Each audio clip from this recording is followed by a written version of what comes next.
generado, ha impulsado también el movimiento ambiental en Bolivia. Creo que eso es importante rescatarlo, ¿no? Como colectivo estamos aquí tratando de generar también interpelaciones desde una mirada ecofeminista, ¿no?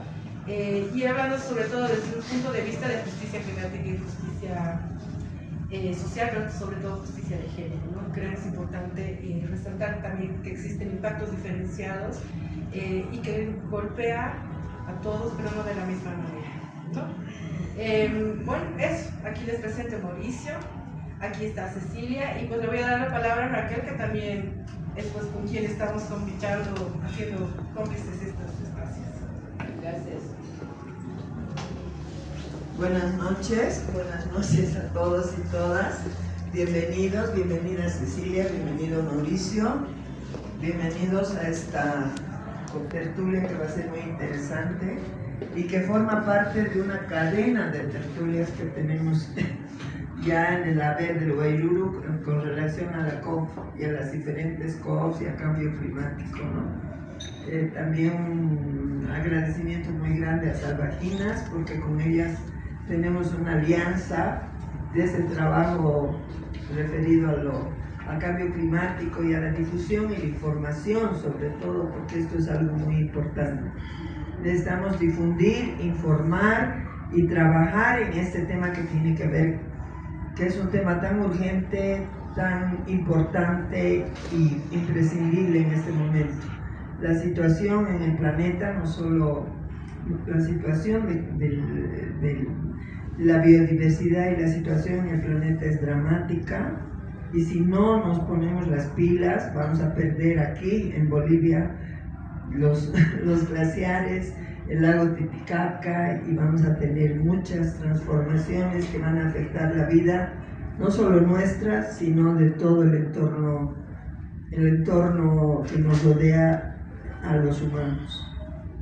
Bueno, voy a pasar la palabra a Mauricio para que comience la exposición y esperemos que podamos tener un diálogo sobre lo que es la COP y qué es lo que vamos a hacer hacia la COP 30 que se va a realizar en Brasil.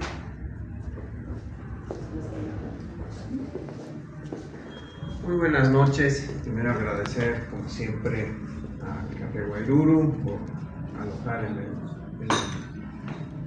el evento, auspiciarnos también a nuestras compañeras de Salvajinas, con las cuales ya vengo trabajando bastante tiempo. Como he dicho, la Kiomi nos conocemos desde, ya no quiero decir.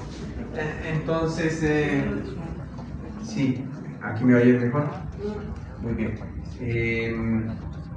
La idea de esta sesión es, básicamente voy a dar lo que yo considero que son los puntos más importantes sobre lo que se va a negociar en la COP30 ahora en Belén. La COP es el 11 de noviembre, si no me falla la memoria, hasta el 20 y tantos de noviembre. Y son 2 semanas, todavía, a veces suelen ser 17 días, 18. Esperemos que esta COP no sea tan larga, pero todo va a depender. Mi presentación está dividida en 2 grandes secciones. Uno va a ser justamente esto, los temas de la agenda de negociación propuestos por los chairs, o sea, por los que dirigen, digamos, tanto la COP, la Conferencia de las Partes, de la Convención Marco de las Naciones Unidas sobre el Cambio Climático, y para los que no sepan, el CNEA, ¿no? que es la conferencia de los miembros del Acuerdo de París. Entonces, estos son más específicos y esto es lo que hemos definido en París, que tiene su límite en 2030, al igual que los ODS, y ahí hay una convergencia de ciertos temas de negociación que se van a dar, se están dando de manera paralela, ¿no? Y la segunda parte de mi presentación voy a hablar un poco sobre qué ha estado haciendo la presidencia de la COP30, que es la presidencia brasileña. Muchos de ustedes no saben, pero en realidad el éxito de una COP depende en un 70%, o un 70% diría yo, de la presidencia de la COP. Es decir, qué país que hospeda la COP es el que prepara la COP, o sea, prepara desde un año, desde la COP anterior hasta la siguiente COP. Les pongo un ejemplo. París fue gracias a la presidencia francesa. Entonces la COP15, la COP fue que donde se genera, la COP21, perdón, donde se genera el Acuerdo de París, es liderada por el gobierno francés y por la diplomacia francesa. Ellos fueron sumamente inteligentes y sumamente agresivos para poder conseguir un acuerdo que parecía que no salía desde hace 5 años antes. Entonces la presidencia tiene un rol estratégico primordial. En este caso es Brasil quien ha estado liderando esto. Por eso es que el título de mi presentación era si es una COP, si pasamos es una oportunidad o pasamos a la acción, ¿no? Y voy a dar un poco qué ha estado haciendo la COP brasileña y cuáles son, digamos, los hitos en los cuales ellos han estado trabajando o piensan darle más énfasis para conseguir resultados para el proceso global, pero también para los países de la región, por supuesto Brasil incluido, ¿no? A ver, estos son los temas más relevantes, lo que se va a discutir en la COP. No los he puesto por orden de importancia, luego les voy a decir cuáles son los que considero para mí que son los top, ¿no? O para... Sí, fue en la presentación. Bueno, hay que reiniciar todo, ¿no?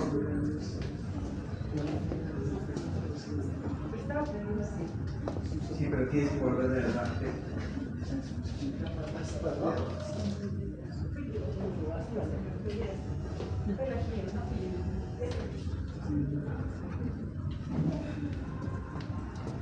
Bueno, yo voy a seguir hablando mientras tanto. Dentro de la lista larga que va a aparecer en algún momento acá, teníamos justamente temas muy específicos, como por ejemplo adaptación. Es uno de los temas, yo diría, muy importantes de esta COP. Teníamos los temas de pérdidas y daños, que se refiere justamente a aquello que ya no se puede adaptar y que ya está perdido. Entonces se habla de pérdidas y daños y cómo se trabaja el tema de la remuneración de ese tipo de áreas geográficas o comunidades, ¿no? El otro tema es el financiamiento, y acá he puesto el mecanismo financiero, porque como ustedes saben o no saben, el año pasado se aprobó finalmente la meta financiera, ¿no? Que es 300 mil millones de dólares, que en inglés lo dicen como los 300 billones de dólares. La discusión a partir de este año es el mecanismo financiero, es decir, cómo se va a alcanzar estos 300 mil millones de dólares que tienen que alcanzarlos hasta el 2035. Entonces, esto es muy importante, esta es una discusión de fondo. Luego voy a hablar sobre este tema. Luego en mitigación tenemos lo que se llama el programa de Sharm el Sheikh, pero seguramente no lo pronuncio bien porque no soy árabe, pero bueno, Sharm el Sheikh es básicamente el programa en el cual se trabajan todos los temas de esfuerzos comunes y conjuntos de reducción de emisiones, ¿no? Luego tenemos el tema del segundo balance global y en esta COP se empieza a preparar las metodologías, porque hasta la anterior COP se hizo justamente el balance del primer balance global. O sea, si realmente se evaluó y se generaron unas directrices y se dijeron qué sirvió, qué no sirvió, etcétera, ¿no? Entonces ahora se va a hablar sobre cómo se va a desarrollar la segunda estructura, que el balance global es básicamente, para los que no saben, es decir, el Acuerdo de París tiene un componente, un objetivo de reducción de emisiones de gases de efecto invernadero que está muy vinculado a que la temperatura debe estar por debajo de los 2 grados Celsius y lo más cerca a 1.5, ¿no? Entonces, también tiene un objetivo que es el de adaptación, que básicamente dice que nos tenemos que adaptar de la mejor manera y permitir a las sociedades como a los ecosistemas que puedan adaptarse de una manera progresiva, paulatina y bueno, etcétera, etcétera, ¿no? Y la tercera meta es la del apoyo o soporte, que es básicamente todo lo que se debe dar por parte de los países desarrollados a los países en desarrollo para poder justamente implementar todas las acciones de mitigación y de adaptación. Entonces, todo eso entra dentro de lo que se evalúa el balance global. ¿Por qué global? Porque en realidad tenemos que saber si los esfuerzos de cada uno de nosotros, que si fuéramos países, cada uno fuera un país, en conjunto como total, nos aleja o nos deja cerca de la meta global del Acuerdo de París y de la Convención. El tema de transparencia, también hay unos temas de reporte y revisión que voy a explicarlos, que están ligados justamente a otros elementos que están acá. El artículo 6, que son los mercados de carbono, y también tiene el componente de los no mercados de carbono, ¿no? Que Bolivia hace mucho énfasis en este segundo, aunque en este último año ha estado haciendo más que guiños a los mercados de carbono, ¿no? Entonces se acabó un poco la lógica tradicional de no a los mercados de carbono, porque los hechos sí se han desplazado mucho hacia los mercados de carbono, ¿no? Luego tenemos el programa de transición justa de los Emiratos Árabes Unidos, así se llama porque fue definido ahí en los Emiratos Árabes Unidos, no porque ellos lo pusieran, pero es el programa de transición justa, que es un tema muy importante, que también Bolivia creo que le ha estado dando cierto nivel de prioridad. Y he puesto como último punto bosques, que no está en la agenda de los chairs, pero sí yo lo veo como algo relevante. Para mí, si me dicen cuáles son los tops que vamos a tener en la COP, yo diría que va a ser el de adaptación. El segundo top va a ser el de financiamiento, porque sí hay que encontrar temas muy importantes. El tercero, para mí, va a estar muy vinculado, sí, se va a hablar mucho sobre el artículo 6, pero en realidad el artículo 6 ya tendría que pasar a la implementación, y sobre eso se va a discutir. Pero esto va a depender si se avanza en el programa de transición justa, en el tema de bosques, entonces va a haber, y también en daños y pérdidas, ¿no? Hay una revisión de todo lo que es el mecanismo y el programa de trabajo del mecanismo de Varsovia, que se llama así porque fue aprobado en Varsovia. Entonces, esos son los temas para mí los más tops. El tema de bosques va a ser relevante porque estamos hablando de Brasil. Estamos hablando de una región que tenemos la cuenca amazónica, ¿no? Entonces, si bien no está en la agenda formal de la negociación, en los hechos sí lo va a estar. Bueno, empezando por el balance mundial, se ha llamado un poco esto agenda de ambición, ¿no? Tenemos el balance mundial, y en el balance mundial lo que se va a ver es una refinación, un refinamiento del proceso per se, de cómo se ha desarrollado las metodologías, como también los formatos, ¿no?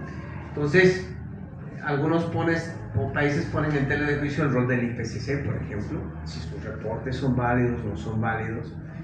Y es muy interesante porque quienes critican esto son muchos países desarrollados, muchos que son petroleros, que no necesariamente son desarrollados, y también algunos países africanos, porque justamente hay problemas en las proyecciones del IPCC y que muchas cosas que tendrían que haber pasado o tendrían que haber ocurrido en 2050 o 2035 ya ocurrieron o están ocurriendo ahora. Entonces, esa es una crítica muy de fondo al IPCC, ¿no? Es por ambos lados. Sí, están fregados los del IPCC. Entonces, esto por eso ha pasado de ser un tema técnico a ser un tema político. El diálogo de los Emiratos Árabes para la implementación de los resultados del Global Stocktake, bueno, como les dije, el año pasado se hizo la evaluación y se presentaron los reportes, pero ahora la gran discusión está en el enfoque. ¿Cómo se va a hacer el segundo balance global? Y los países en desarrollo van más por la línea de medios de implementación. ¿Qué significa medios de implementación? Es decir, el apoyo que recibo yo para implementar mis estrategias país, ya sea en mitigación, ya sea en adaptación, ¿no? Y eso significa básicamente financiamiento, tecnología y desarrollo de capacidades. Esos son los tres elementos clásicos, ¿no? Además, medios de implementación diferenciados, porque no es lo mismo hablar la comunidad allá adentro, no sé dónde, o también en ciudades, ¿no? Entonces se está hablando también de ese tipo de nivel de diferenciación. Y el otro tema, que es la perspectiva de los desarrollados, va más en línea con seguimiento a metas sustantivas. Esto suena muy difícil de entender, ¿no? ¿Qué significa seguimiento a metas sustantivas? Básicamente significa que los países definen objetivos, que son metas, ya sean en mitigación o en vulnerabilidad o en adaptación o en lo que quieran hacer como sus esfuerzos países, y centrarse a que el apoyo que se vaya a dar a cada uno de los países en desarrollo vaya vinculado al éxito del cumplimiento o el alcance de sus metas. O sea, viene condicionado. Es la otra forma, ¿no? No es yo tengo mis estrategias y pido que ustedes me apoyen para poder alcanzarlas, sino tú tienes tus estrategias, demuestras resultados y en base a esos resultados te daremos más apoyo. Bien el discurso, ¿no? Entonces, esto pasa en el balance mundial y eso es lo que van a empezar a discutir en esta COP. ¿Por qué? Porque tienen que sacar los formatos ya para el próximo, para el 2027 los países tienen que sacar su segundo reporte bienal de transparencia. Programa de trabajo en la ambición y mitigación. Acá está, progreso muy lento. Se tomarán decisiones sobre el futuro del programa de trabajo. O sea, los programas de trabajo normalmente son bianuales, ¿no? O sea, son cada 2 años tienes un programa de trabajo y después lo tienes que volver a reformular. Está justamente en este trabajo. Este año, por ejemplo, ha habido varios diálogos y el foco ha sido sobre residuos y sector y del uso del suelo, ¿no? Esto sí tiene mucho énfasis la presidencia brasileña, que ha priorizado estos sectores porque ellos informaban, decían que energía ya se había hecho, transporte también se había hecho, industria también habían hecho bastante, pero que no habían diálogos sobre esto. ¿Qué se espera hacer la COP? Una decisión que contenga elementos sustantivos, esto debería estar en negrillas, para avanzar en mitigación de los sectores abordados este año, es decir, sector del uso de suelo y residuos, que son temas que los vemos cada día y que nos implican sustancialmente, especialmente a Bolivia, que casi todos los países de Latinoamérica, casi todos, su principal fuente de emisión es justamente el sector del uso del suelo y cambio del uso del suelo. En el tema del programa de trabajo para la transición justa, avanza en términos de reforzar la importancia de la multidimensión de la transición justa. Esto es un tema hasta filosófico, muy conceptual, porque ¿qué significa la transición justa? Se habla de equidad generacional, de inequidad intergeneracional, de equidad entre regiones, equidad per cápita, hay un montón de análisis sobre esto, y se busca como que el eje principal de la decisión esté en los derechos humanos,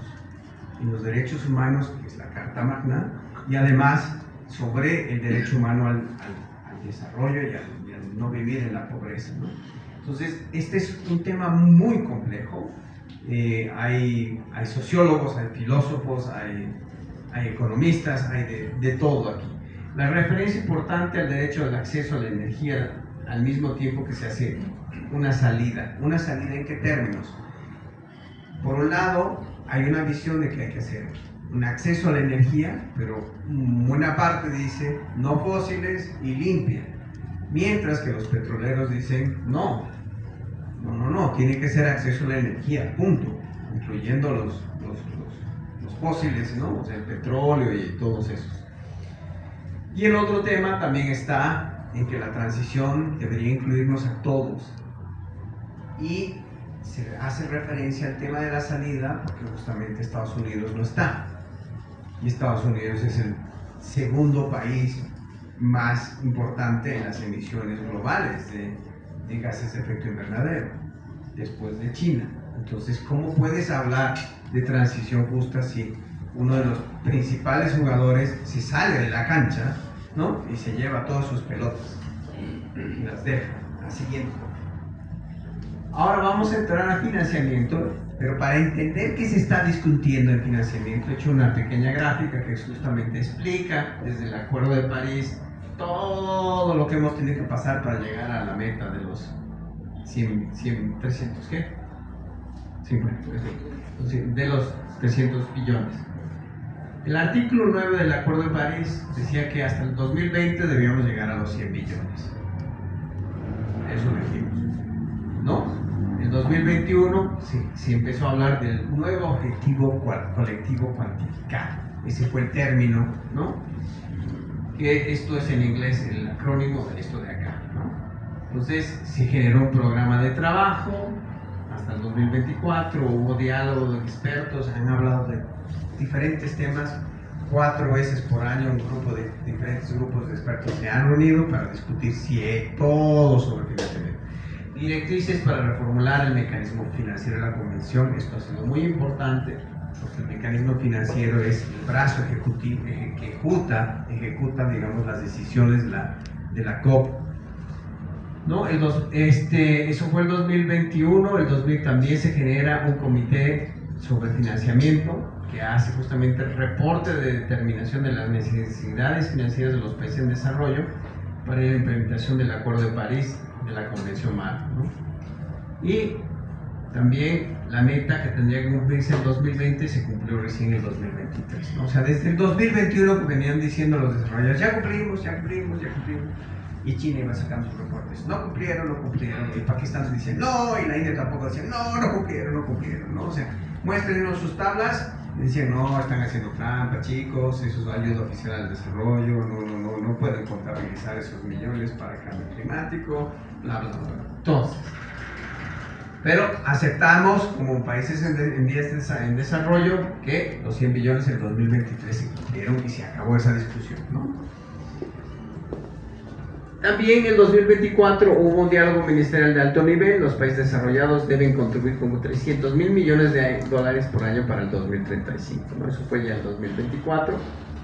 Y este año vamos a discutir fuentes de financiamiento, especialmente adaptación y pérdidas y daños. Ahí tenemos financiamiento en condiciones favorables. Y no se olviden que se requieren 215 a 387 mil millones de dólares por año para la adaptación para el 2030. Esta cifra no la he sacado de por ahí, sino sale de este reporte del Standard Committee on Finance. Entonces, miren, no nos va a alcanzar el dinero de los 300 billones para cumplir todo lo que necesitamos. La siguiente, por favor. Sí. Entonces, ¿cuáles son los puntos importantes en financiamiento? Ya lo había dicho, definir la hoja de ruta de Bakú a Belén para estos 300 billones. De esto, ¿cómo aumentar la financiación? Y la discusión acá, muy importante, es ¿cuáles son las fuentes de financiamiento? Y acá no estamos de acuerdo porque los países en desarrollo decimos, básicamente la mayoría, el G77 más China, dice ese financiamiento debe venir de tesoro público, o sea, de financiamiento público de los países desarrollados. Y los países desarrollados dicen no, tienen que venir de una serie de diferentes instrumentos financieros, y esos instrumentos financieros también incluyen al sector el financiamiento privado, ya sea externo como también interno, o sea, local. Entonces, todo esto debe servir para apoyar las trayectorias con bajas emisiones de gases de efecto invernadero y también resilientes ante el clima, e implementar los NDCs, las contribuciones nacionales determinadas, que Bolivia acaba de presentar la anterior semana acaba de presentar. No, pues sí, el 25 de septiembre han presentado conjuntamente Bolivia y Colombia el mismo día. La han ajustado, pero esa es la que han presentado, es la que está ajustada. Ya, entonces, sí me ha parecido una coincidencia que Bolivia y Colombia ya han presentado el mismo día. Y los NAPs, ¿no? Los Planes Nacionales de Adaptación.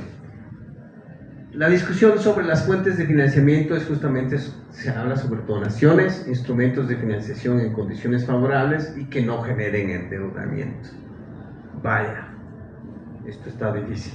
Y medidas para crear margen fiscal. Y también se habla de justamente corte a subvenciones al petróleo, al gas, ¿no? Que ahí con esos cortes de subvenciones los países desarrollados dicen que se ahorraría un montón de millones que podrían ser reinvertidos justamente en este tipo de cosas.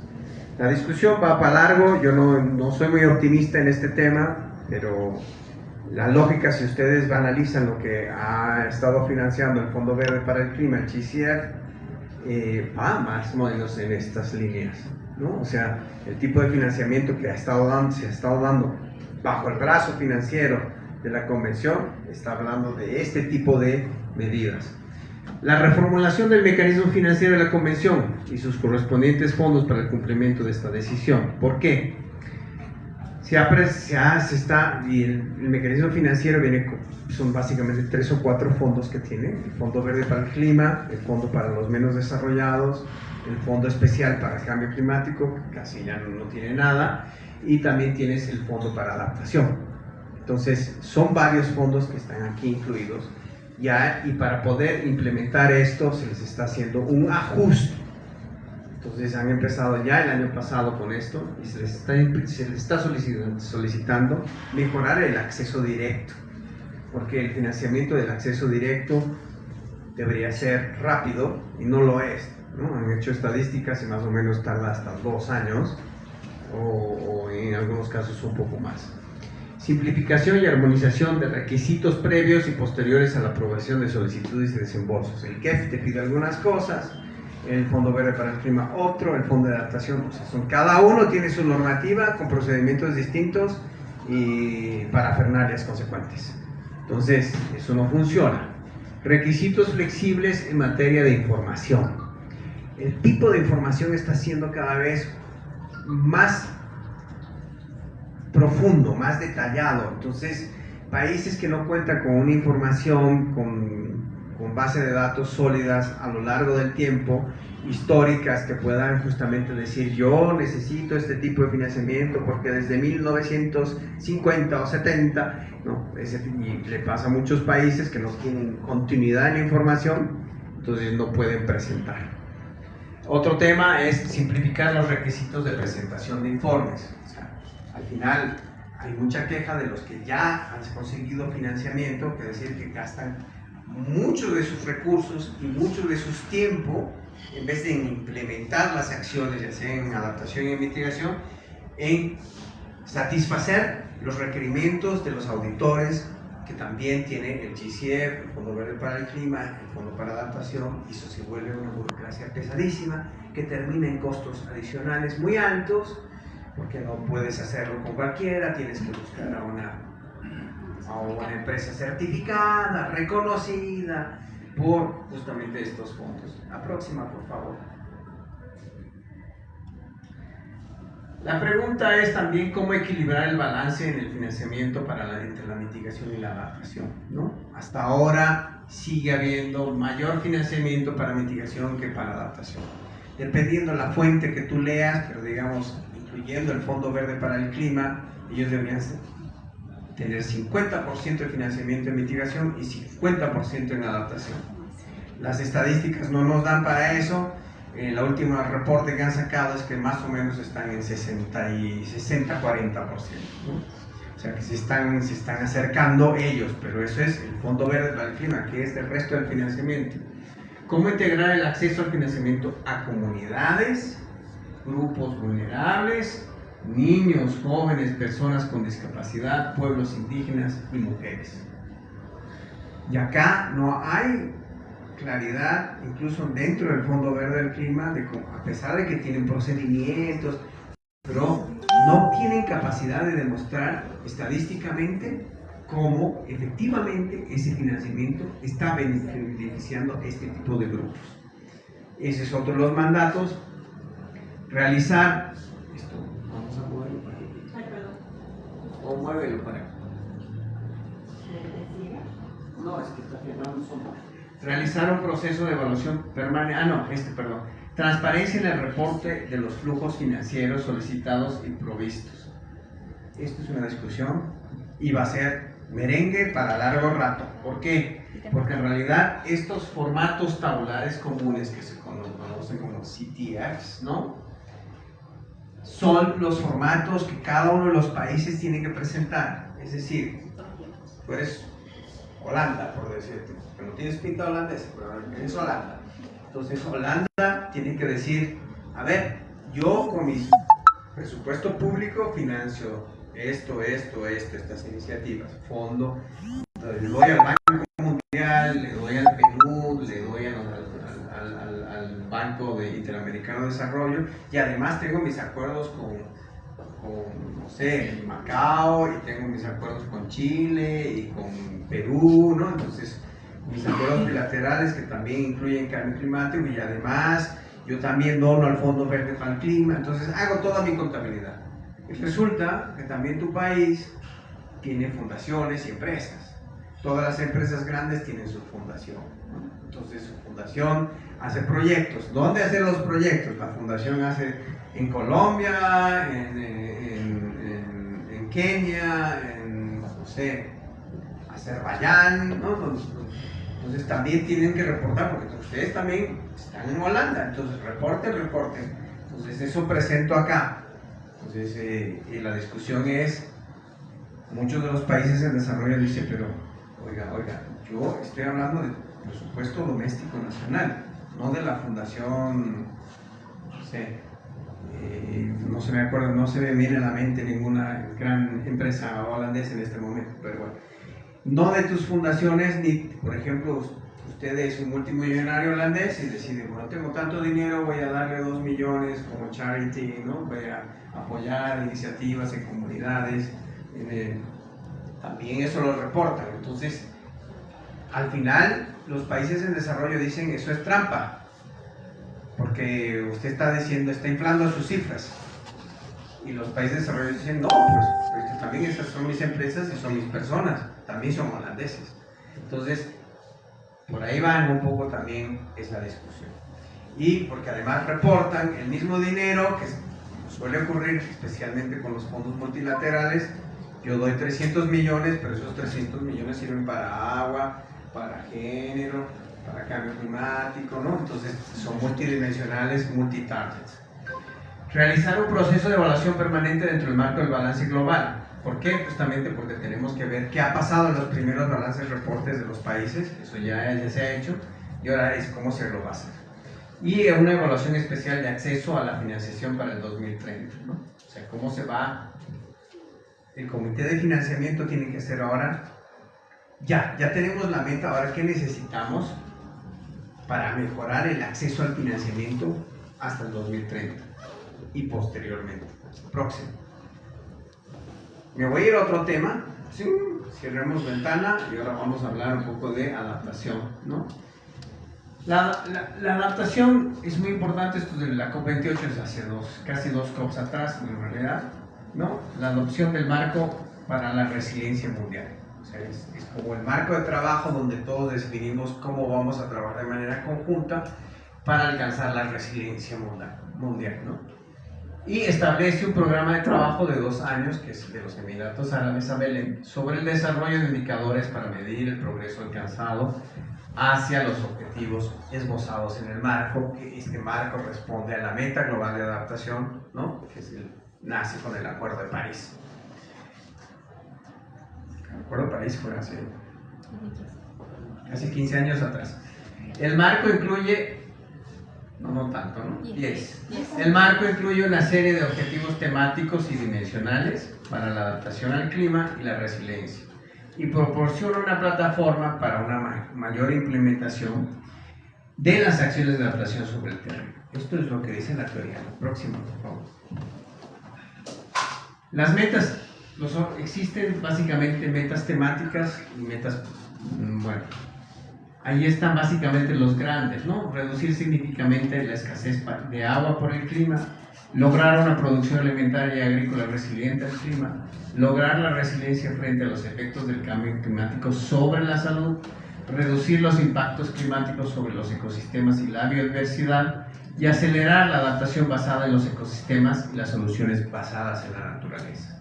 Es decir, no biotecnología, sino más bien aplicar a lo que ya se conoce. Aumentar la resiliencia de las infraestructuras y los asentamientos humanos a los impactos del cambio climático. Reducir sustancialmente los efectos adversos del cambio climático sobre la erradicación de la pobreza y medios de subsistencia. Esto es más complejo. Y proteger el patrimonio cultural de los impactos, de los riesgos relacionados con el clima. Entendiéndose por patrimonio cultural, ya saben que eso es súper amplio, ¿no? O sea, estos son los objetivos temáticos, la próxima. Y vienen trabajando en esto ya 2 años. Sí, en realidad quizás un poco más. Pero sí, el proceso ha sido muy lento, muy largo. Hemos tenido al principio como más de 40.000, luego hemos logrado sacar a 9.529. Estas son las áreas temáticas que les he mencionado, y luego se redujeron a 490, eso fue lo que presentaron el año pasado. En septiembre,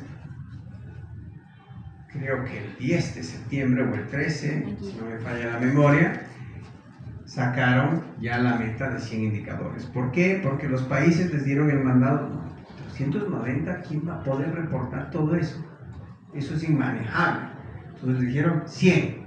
Y además que sean optativos y que yo pueda hacer como un menú y pueda decir yo puedo reportar el 1, el 27, el 38, el 49 y así sucesivamente dependiendo mis capacidades de información y de monitoreo.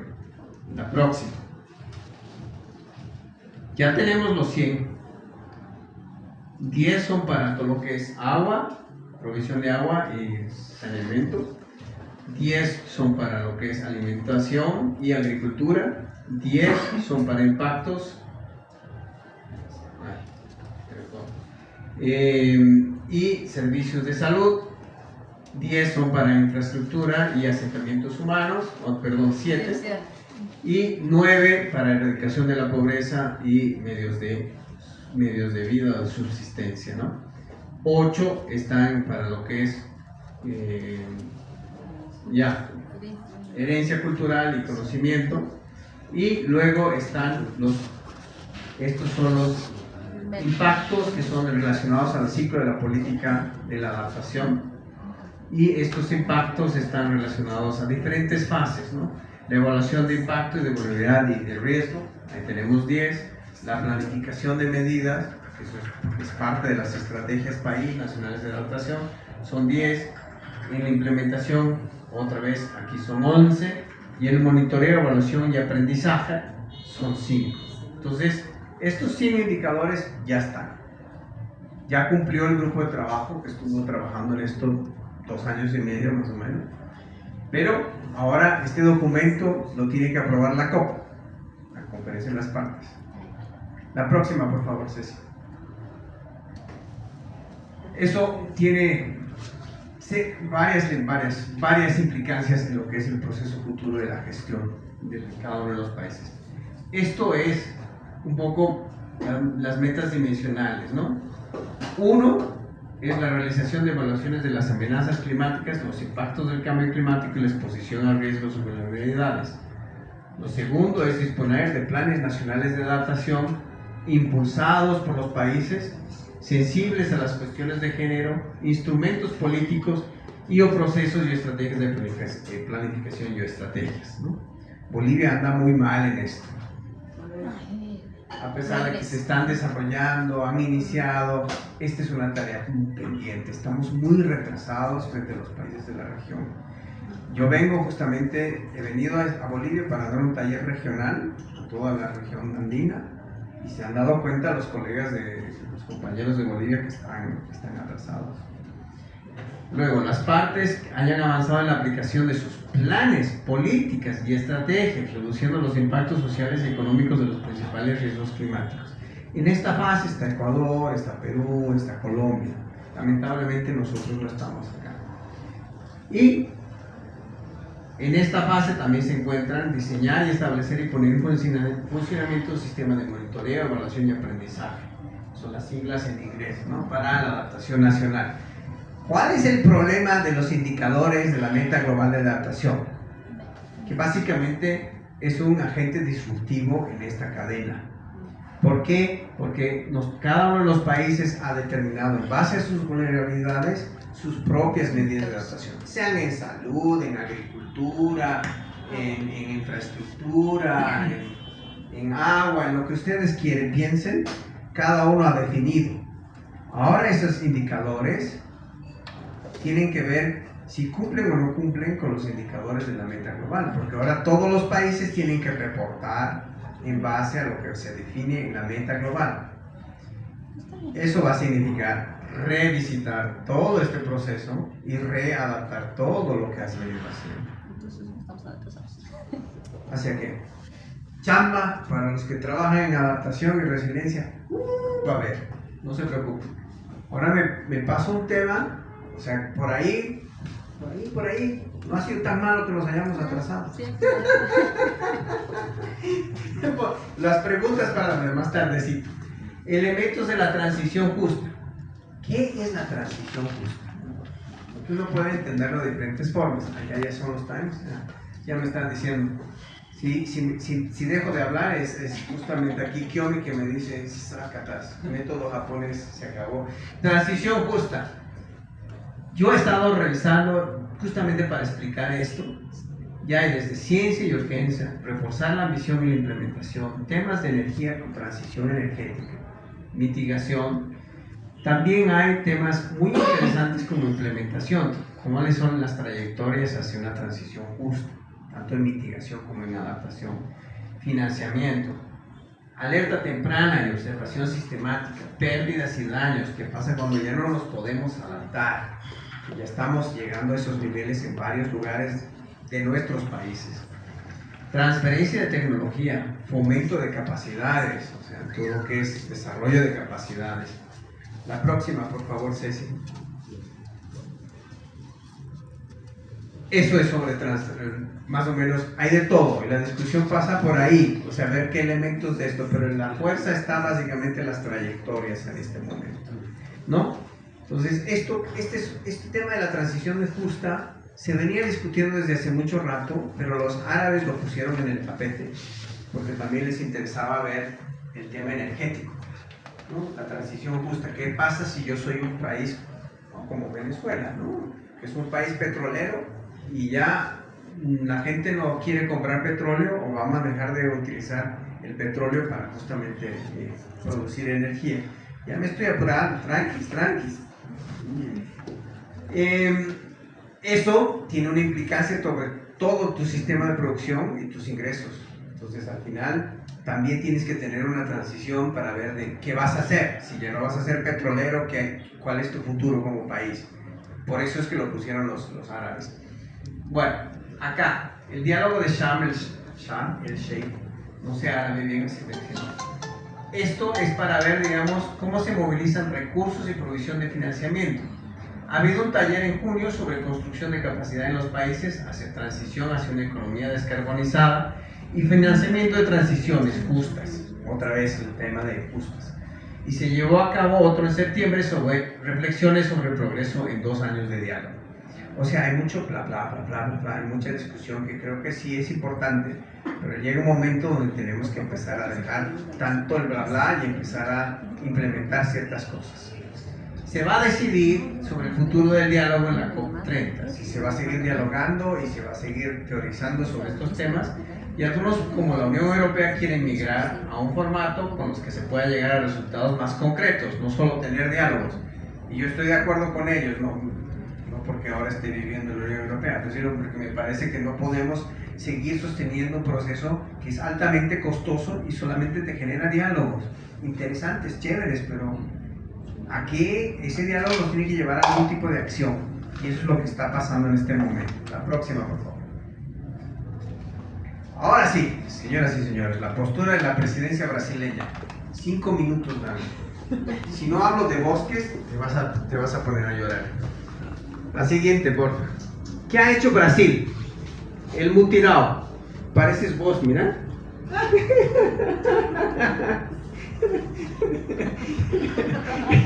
Yo he dicho, la Kiomi, la presidencia de la COP30 ha destacado el concepto indígena del mutirao, que viene de mutirú en tupi guaraní, que significa una comunidad unida en una tarea compartida, esfuerzo conjunto. Nosotros tenemos una palabra para eso también, ¿no ves?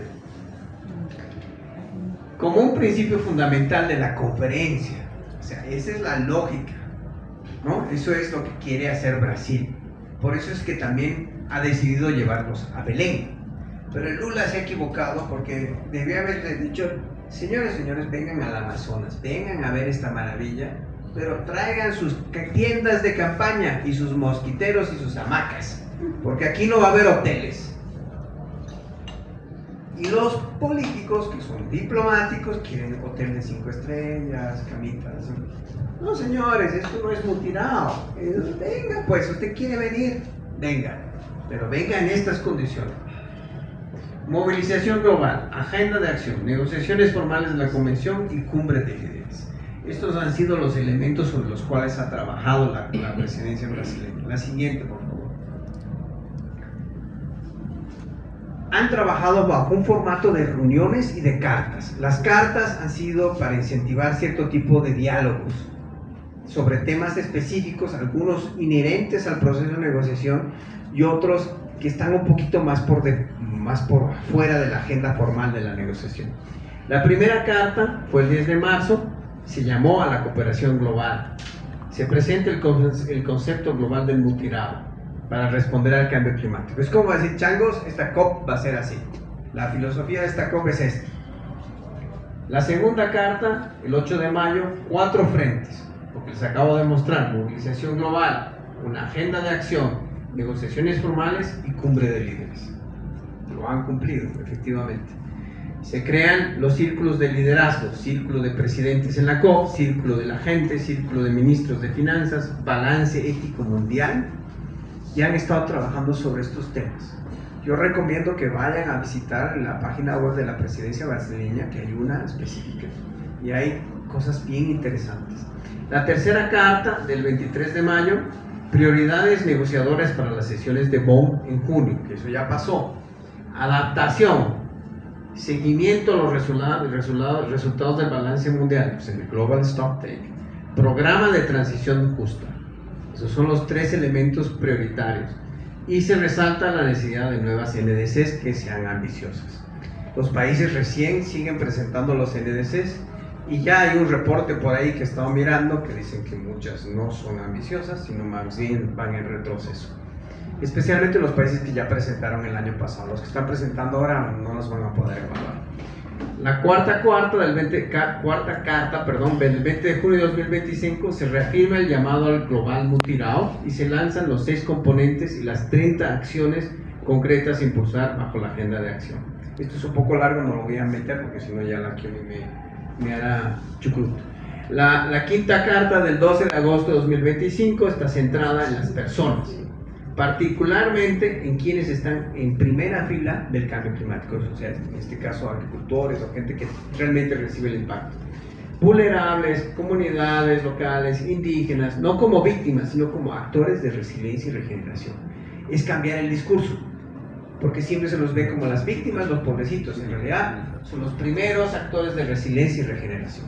Ese es un cambio maravilloso que hicieron los brasileños. La sexta carta, del 19 de agosto de 2025, se lanzan las consultas de la presidencia, junto con la presidencia de la COP29, que es de Baku.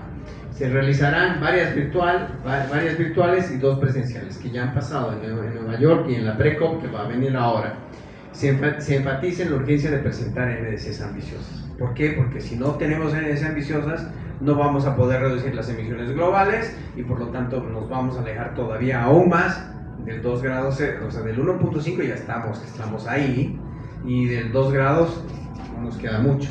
La séptima carta, del 29 de agosto, llama a la importancia de las acciones y el rol del sector privado en la solución del cambio climático y su relación con la agenda de acción.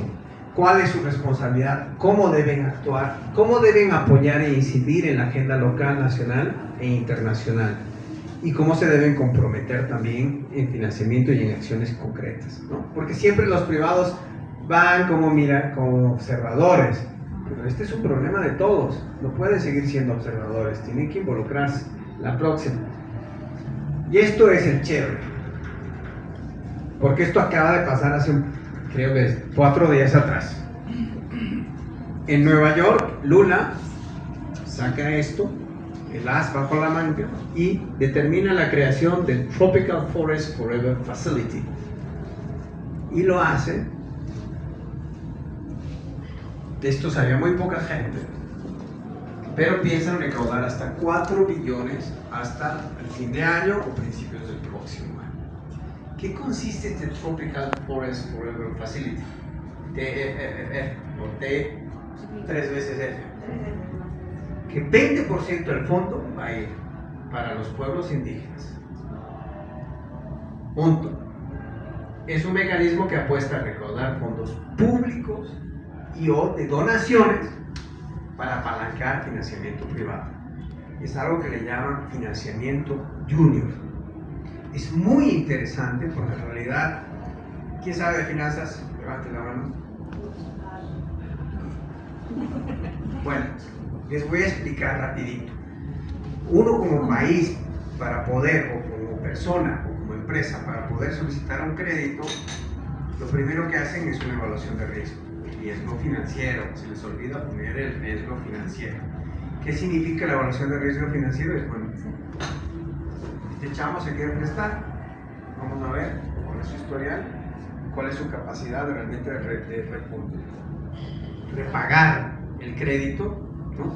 Y a qué tasa le vamos a dar, ¿no? Entonces, lo que ellos están promocionando es básicamente generar inversión productiva, pero que esté vinculada con ciertas normas que permitan preservar o regenerar el ecosistema amazónico y los bosques especialmente, pero que si cumplen con eso, ellos podrían intervenir para decir, bueno, tu idea de hacer azaí, darte un ejemplo, no tiene crédito porque tu comunidad no clasifica, entonces yo voy a poner este fondo junior para bajar la percepción de riesgo y que el banco, que es aquella señora, te voy a decir que eres el banco porque eres la más elegante, el banco diga, bueno, si usted va a responder, si esta comunidad no lo paga, entonces usted va a poner el dinero, sí, entonces eso es lo que van a hacer con esto, es básicamente esto,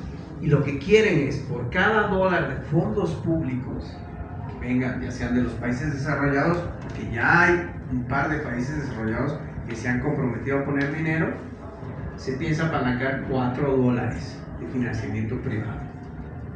Su meta es recaudar 25 millones de dólares americanos y apalancar hasta 100 millones de dólares americanos. Esto sería un game changer, como le dicen en inglés, sería un cambio de juego, un cambio de paradigma sustancial para el financiamiento de los bosques y las actividades productivas en los bosques. Porque además, en la propuesta dicen que esto no es un tema de cambio climático, también es de biodiversidad, servicios ecosistémicos y que también tiene un valor cultural, ¿no? Es más largo. Plantea monitorear por imágenes satelitales, en qué medida se va haciendo. Hay países ya en la región que lo pueden hacer y si no, hay metodologías globales que también se lo hacen. Y se piensa pagar $1 por hectárea conservada. Esas son las estimaciones iniciales. Señoras y señores, mis aplausos para Brasil. Por fin alguien se animó a hacer algo que necesitábamos hace muchísimos años. Creo que con eso ya cierro mi presentación. Gracias por su atención. ¿Preguntas? Ok, entonces vamos a hacer una ronda de preguntas para después pasar con Ceci. Espera, te voy a pasar esto. Sí, para no apagar más el dato. Ya no necesitamos notar. No, ya no necesitamos. ¿Alguien tiene alguna pregunta? Sí, aquí tengo una. Amor, video. Tienes que darle. Ay, Dios. Ya. No, yo estaba con la palabra. Usted primero. Ah, tú primero. Sí, Sí, esta vez no me dejas. Muchas gracias, Mauricio. Realmente muy interesante y muy completa la información. Yo tenía dos preguntas. Bueno, mi nombre es Denise Avilés. Me presento porque me gustaría en algún momento poder entrar en contacto con ustedes también.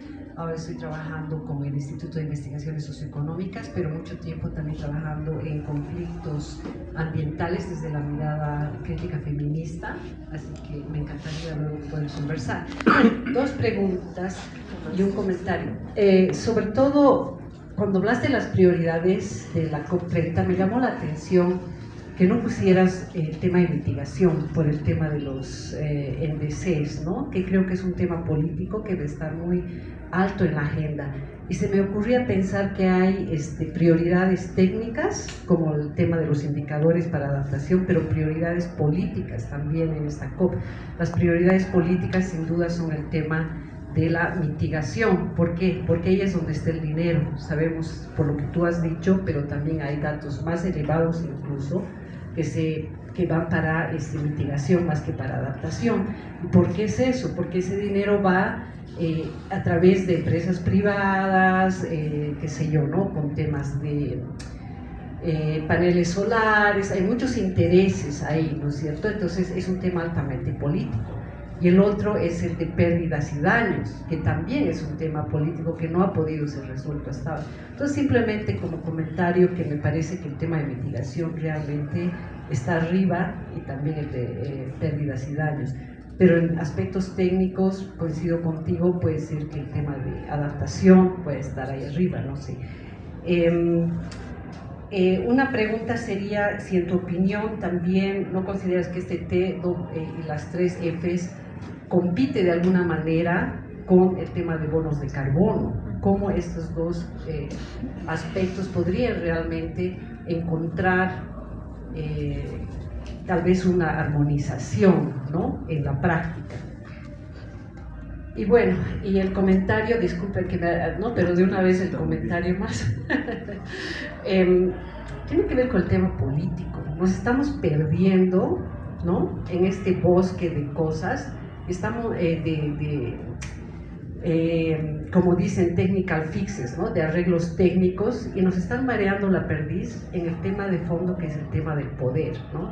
Tú hablabas que no hay mecanismos o no los han puesto para medir realmente a dónde va el dinero. Bueno, Oxfam ha hecho este ejercicio y resulta, por ejemplo, para la OSD, ¿no?, para sus inversiones, que menos del 0.3% de los proyectos que ellos financian están marcados para género como prioridad.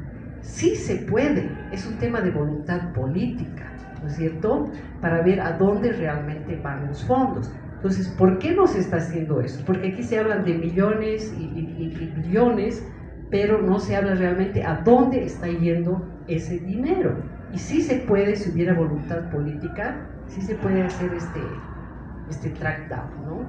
Eso como comentario. Tal vez primero la respuesta.